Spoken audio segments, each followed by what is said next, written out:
एक गांव में एक पुरानी हवेली बहुत समय से बंद पड़ी थी। गांव के लोगों का मानना था कि उस हवेली से रोने और चीखने चिल्लाने की आवाजें आती हैं। एक दिन शहर से सुमित का परिवार अपने दोस्त के घर शादी में आया। उन्होंने शादी में बहुत मजा किया। सुमित के बच्चों ने गांव की शादी पहली बार देखी थी। शादी खत्म होने के बाद मुरली उसे थोड़े दिन और रुकने के लिए बोलता है। अरे सुमित, थोड़े दिन और यहाँ रुक जाओ, फिर पता नहीं तुम्हारा कब आना होगा। पहली बार तुम परिवार के साथ गांव आए हो, इधर थोड़ा घूमो फिरो, गांव की सैर करो, बच्चों को खेत दिखाओ। तभी सुमित के बच्चे सुमित से रुकने की जिद करने लगते हैं। सुमित अपने बच्चों की बात मान जाता है और थोड़े दिन रुकने के लिए तैयार हो जाता है। ठीक है, मैं थोड़े और दिन गांव रुक जाता हूँ। ये सुन बच्चे बहुत खुश हो जाते हैं। इतने में मुरली और सुमित के बच्चे बाहर खेलने के लिए जा रहे होते हैं। पापा, हम खेलने जा रहे हैं। हाँ बेटा, जाओ, पर याद रखना पुरानी हवेली के पास नहीं जाना। जी पापा जी, ठीक है। रास्ते में सुमित के बच्चे रोहन और शालू मुरली के बच्चों चुटकी और कालू से पूछते हैं। मुरली अंकल, पुरानी हवेली के पास जाने के लिए मना क्यों कर रहे थे? अरे रोहन, पुरानी हवेली की बात मत करो, मुझे तो वहाँ पर जाने से बहुत डर लगता है। क्यों कालू, ऐसा क्या है उस हवेली में? रोहन, उधर एक बहुत खतरनाक चुड़ैल रहती है। क्या चुड़ैल? ये चुड़ैल भूत कुछ नहीं होता। नहीं रोहन, वहाँ सच की चुड़ैल रहती है और उस हवेली से चीखने चिल्लाने और हंसने की आवाजें आती हैं। चारों बच्चे हवेली के पास एक पार्क में खेल रहे होते हैं। एकदम से रोहन को हवेली में जाने का ख्याल आता है।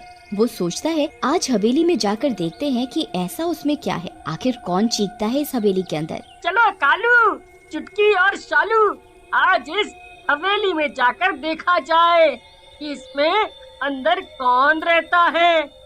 जी भैया, आज हम अंदर जाकर पता लगा कर ही रहेंगे कि आखिरकार चक्कर क्या है। नहीं, मैं उस हवेली में नहीं जाऊंगी, उधर पापा ने जाने के लिए मना किया है। हाँ, हम उधर नहीं जाएंगे, उधर चुड़ैल है। रोहन, एक दिन उस हवेली में हमारे पड़ोसी की बकरी भी चली गई थी और कभी वापस लौट कर नहीं आई।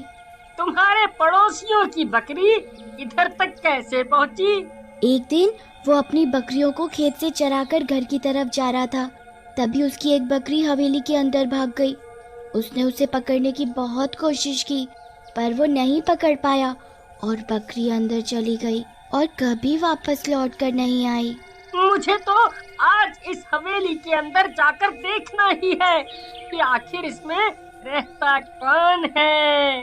अगर तुम अंदर चले गए तो वापस नहीं आ पाओगे। कोई नहीं, मैं अंदर जा रहा हूँ और तुम्हें भी चलना है तो चलो। उसके साथ उसकी बहन शालू भी जाने लगती है। ये देखकर कालू और चुटकी भी हिम्मत जुटाकर रोहन के पीछे चल पड़ते हैं। जैसे ही बच्चे हवेली के अंदर घुसते हैं, हवेली का दरवाजा अचानक बंद हो जाता है।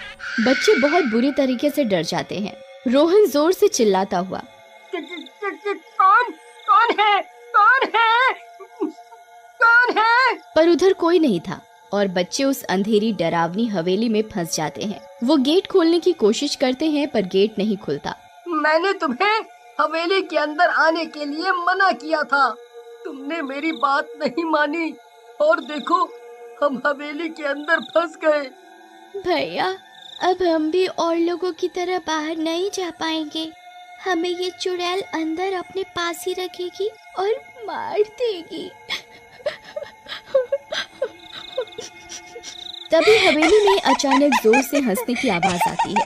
बच्चे बहुत घबरा जाते हैं और रोने लगते हैं कि अब हम बाहर कैसे जाएंगे, हम तो अंदर फंस गए। तभी बच्चों को एक बूढ़ी औरत दिखती है। वो बहुत डरावनी सी दिख रही होती है। कौन आया है आज मेरी हवेली के अंदर? अम्मा, हम हैं, हम इधर फंस गए हैं, हमें बाहर जाना है। चुड़ैल जोर जोर से हंसने लगती है। अब तो तुम बाहर नहीं जा सकते, जो एक बार इस हवेली में आ गया वो बाहर नहीं जा पाता, वो इधर का होकर ही रह जाता है।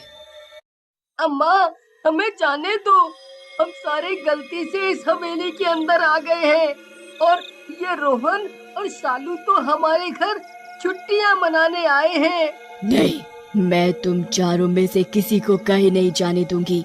तुम सब भी मेरी तरह अंदर बंद रहो और इस हवेली को और भूतिया बनाने में मेरी मदद करो। ये सुनकर बच्चे बहुत जोर जोर से रोने लग जाते हैं कि अब ये चुड़ैल उन्हें बाहर नहीं जाने देगी। अरे रो मत बच्चों, मैं तुम्हें कुछ नहीं कहूँगी।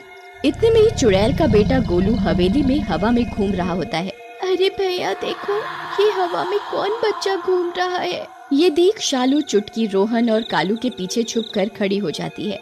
ये हवेली में कौन आया है माँ? देख बेटा, ये तेरे जैसे बच्चे हैं। माँ, इन्हें बाहर मत जाने देना, मैं इनके साथ खेलूंगा। ठीक है बेटा। सारे बच्चे ये सुनकर बहुत जोर जोर से रोने लगते हैं। अरे रो क्यों रहे हो बच्चों, मैं तुम्हें कोई नुकसान नहीं पहुंचाऊंगी। नहीं, तुम हमें मार दोगी, हमसे दूर रहो। तुम हमें बाहर भी जाने नहीं दे रही। नहीं नहीं, मैं तुम्हें नहीं मारूंगी। मैं भी यहाँ फंस गई हूँ और मुझे भी कोई मुक्ति नहीं दिला पाया, इसलिए मैं इस हवेली में भटकती रहती हूँ। तुम कैसे मरी? मैं तुम्हें सब बताऊंगी, तुम रोना बंद करो। बच्चे शांत हो जाते हैं। चुड़ैल अपनी कहानी बताती है। मैं और मेरा बेटा गोलू गांव में बड़े आराम से रहा करते थे। हमारे पास धन दौलत की कोई कमी नहीं। मेरा बेटा बहुत अच्छा था, वो मुझसे बहुत प्यार करता था। मेरा एक देवर भी था, वो बहुत खड़ूस था। उसकी हर वक्त निगाह हमारी धन दौलत पर ही होती थी। एक दिन मेरे देवर ने मुझसे झूठ बोला कि कुछ बदमाश मेरे गोलू को पकड़कर पुरानी हवेली की तरफ ले जा रहे हैं। मैं बहुत डर गई। मैं अपनी देवर के साथ इस पुरानी हवेली की तरफ चल दी। मैंने यहाँ आकर देखा कि मेरे गोलू को हवेली में कुर्सी पर बिठाकर चारों तरफ से रस्सियों से बांध रखा है। तभी मुझे समझ में आ गया कि मेरे बेटे को मेरे देवर ने ही बांध रखा है और मुझे यहाँ धोखे से बुलाया है। मैंने अपने देवर से पूछा, तुमने मुझे यहाँ क्यों बुलाया है और मेरे बेटे को ऐसे क्यों बांध रखा है? मैं आज तेरे बेटे को मार डालूंगा अगर तूने अपनी सारी दौलत मेरे नाम नहीं की तो। मैं बहुत डर गई। मैंने अपने बेटे की खातिर अपनी सारी जायदाद अपने देवर के नाम कर दी। मेरी सारी दौलत मेरे देवर के नाम करने के बाद उसने मेरे बेटे को मेरी आंखों के आगे मार दिया। उसको मारने के साथ ही उसने मुझे भी मार दिया। तभी से मैं इस हवेली में भटक रही हूँ। मेरी और मेरे बेटे की आत्मा को शांति नहीं मिल पाई है। बच्चों को ये बात सुनकर बहुत बुरा लगा। बूढ़ी अम्मा, आप परेशान ना हो, हम आपकी आत्मा को शांति दिलवाएंगे। तुम कैसे मुझे शांति दिलवा पाओगे? कोई नहीं दिलवा पाया। तुम तो खुद अंदर बंद हो गए हो। अम्मा, आप हमें हमारे घर जाने दो, हम घर पर सारी बात बताएंगे और गांव के पुजारी से इस हवेली की पूजा करवाएंगे और आपकी आत्मा को शांति दिलवाएंगे। चुड़ैल साफ मना कर देती है और उन्हें बाहर जाने की इजाजत नहीं देती। बच्चे जिद करने लगते हैं और चुड़ैल को विश्वास दिलवाते हैं कि वो घर जाकर सारी बात सच सच बताएंगे और उनकी आत्मा को शांति दिलवा कर रहेंगे। ये सुनकर चुड़ैल मान जाती है और दरवाजा खोल देती है। बच्चे घर जाते हैं और सारी घटना सच सच अपने पिता मुरली को बताते हैं।